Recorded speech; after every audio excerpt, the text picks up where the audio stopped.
Greg, how you doing? Hey, good morning, Matt. Pretty good, my friend. Pretty good. Yeah, an interesting Saturday afternoon, to say the least. Yeah, I mean, you were using this chainsaw. You described it to me on the phone yesterday. You went to grab a limb with your left hand, but the blade or the chain was still running, and you were holding it in your right hand. What happened? Yeah, exactly. I was just about finished trimming the trees, and I love doing it. I do a lot of chainsawing out here on my ranch in Colorado, so, you know, it's not like I'm a rookie at this thing. But anyway, I tried to cut this limb off at about chest high, and it started to fall straight down instead of, you know, falling away from me. And I went to grab the limb with my left hand, and I took my chainsaw in my right hand. I took my finger off the trigger, so the chainsaw was spooling down, but the weight of the limb was heavier than I anticipated. So it took, as I was pulling the chainsaw away, the limb took my arm right down on top of the blade. And I could feel it just crunch on through, and I said, oh, this is not a good situation. So this hit you like where you'd wear your watch? I mean, in that part of your arm?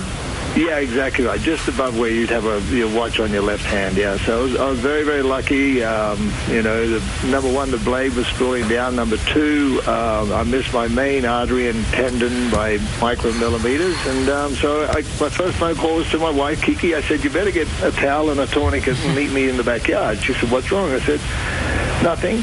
And then I called my son, who was on the aisle, and I said, you better get here and take me to the hospital, which I've never called him like that before. And then I called my doctor friend, and I said, call the ER, Jupiter Hospital. I'm going to be there in 15 minutes. I just had a chainsaw accident. Yeah, and they patched you up. But, Greg, you told me something interesting. You said that while you were getting ready to do this and getting the saw out and the gas and the oil, you actually had kind of a premonition about this. I did, Matt. It was actually very, very scary. Well, not scary, I suppose, but spooky in a way.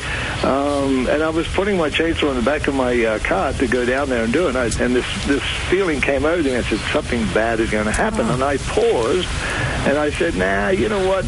Let's just take our time. Everything's going to go. I'm a very positive guy. So I said, no, let's just plow through this. And lo and behold, my moral of the story is trust your premonition. If I have that feeling again, I'm not doing whatever I'm supposed to be doing. Well, we're happy you're okay, buddy. I guess I don't get strokes on the golf course anymore. But heal well, and we'll talk to you real soon, okay? Thanks.